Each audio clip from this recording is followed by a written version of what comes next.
Assalamualaikum warahmatullahi wabarakatuh. Bismillahirrahmanirrahim. Alhamdulillahilladzi wa'ada lil mu'minina fid dunyal izzah lima jahadu haqqa jihadi fi a'la'i kalimatihil azizah. Amma ba'du. Kaum muslimin yang dirahmati Allah, dalam Islam salat merupakan tiang agama. Karena itu tidak akan tegak agama seseorang yang meninggalkan salat. Jika seseorang mengerjakan salat berarti telah menegakkan agama, dan siapa yang meninggalkannya maka itu artinya dia telah merobohkan agama, dalam arti merobohkan tiang pondasi iman yang ada dalam jiwanya. Rasulullah Muhammad sallallahu alaihi wasallam bersabda dalam hadis riwayat Baihaqi, "As-salatu imaduddin, faman aqamaha faqad aqamad-din, wa man tarakaha faqad hadamad-din." Salat itu tiang agama. Barang siapa mendirikan salat, maka dia telah menegakkan agama. Dan barang siapa yang meninggalkan salat, maka dia telah merobohkan tegaknya agama. Dan salat itu pula yang menjadi pembeda antara seseorang mukmin dengan orang-orang musyrik. Berdasarkan hadis Rasulullah Muhammad sallallahu alaihi wasallam riwayat Muslim, "Bainal abdi wa bainasyirki tarkus shalah." Perbedaan antara hamba dengan kemusyrikan adalah meninggalkan salat. Begitu tingginya kedudukan salat, sebab ia menjadi penghubung antara seorang hamba dengan Khaliknya. Dan salat pula amal yang pertama kali akan dihisab oleh Allah subhanahu wa ta'ala di yaumul qiyamah nanti. Kata Nabi, "Awwalu ma yuhasabu lil abdi yaumul qiyamah as-salah." Yang pertama akan dihisab di hari kiamat nanti adalah salatnya. Namun kita prihatin, banyak sekali umat Islam yang dengan ringannya meninggalkan sholat, terlebih lagi generasi mudanya. Banyak kita melihat generasi muda yang karena asik menyalurkan hobinya sampai meninggalkan sholat. Banyak generasi muda yang karena asyiknya menonton pertunjukan yang disuka hingga rela meninggalkan sholat. Dan bahkan banyak sekali kita melihat di tengah kehidupan generasi muda yang terlena asyik dengan kemaksiatannya, mereka meninggalkan sholat. Al-Quran menyebut mereka generasi yang suka meninggalkan sholat dengan sebutan generasi adha'us sholah. Sebagaimana firman Allah dalam Al-Quran surat Maryam ayat 59-60.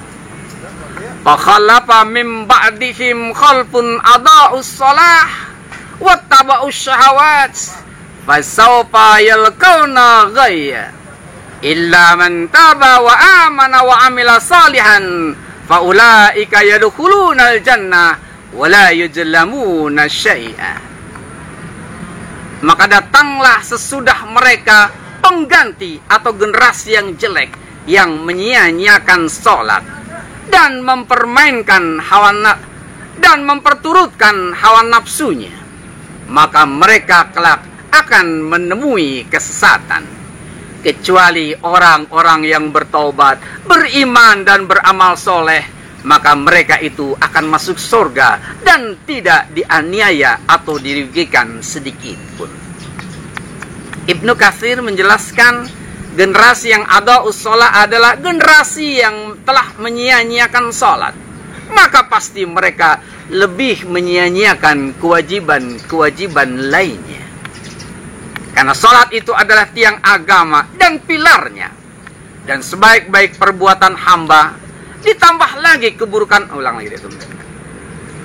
Karena salat itu adalah tiang agama dan pilarnya. Dan sebaik-baik perbuatan hamba, ditambah lagi keburukan mereka dengan mengikuti syahwat, senang dengan kenikmatan dunia, maka mereka itu akan menemui kesesatan dan kerugian di hari kiamat nanti. Bukankah pemandangan yang sering kita saksikan, kehidupan anak-anak muda yang begitu ringannya meninggalkan sholat dan memperturutkan syahwat?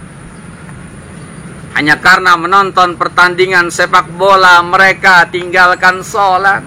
Hanya karena menonton pertunjukan konser musik mereka melupakan Allah. Hanya karena dininabobokan kenikmatan dunia mereka lupa akan kewajibannya. Dan bahkan mereka terlena memperturutkan syahwat, terlena dengan kemaksiatan yang mereka lakukan. Kita perlu merenungkan dan menyadari peringatan Allah dalam ayat tersebut tentang adanya generasi yang meninggalkan sholat dan memperturutkan syahwat. Ayat tersebut telah memberi peringatan dengan tegas.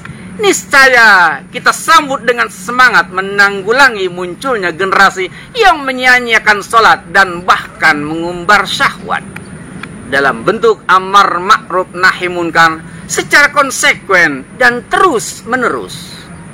Sehingga dalam hal beragama kita akan mewariskan generasi yang benar-benar diharapkan, bukan generasi yang rusak yang telah diperingatkan dalam Al-Quran. Tiada perkataan yang lebih benar daripada perkataan Allah dan Rasul-Nya. Allah dan Rasul-Nya sangat mengecam orang-orang yang meninggalkan sholat dan memperturutkan syahwat.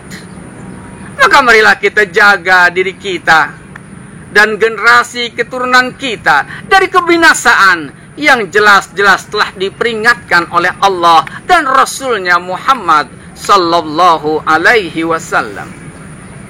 Mudah-mudahan kita tidak termasuk mereka orang-orang yang binasa akibat melakukan pelanggaran yang sangat besar, yaitu meninggalkan sholat dan memperturuti syahwat. Amin ya rabbal alamin. Wabillahi taufiq wal hidayah. Wassalamualaikum warahmatullahi wabarakatuh.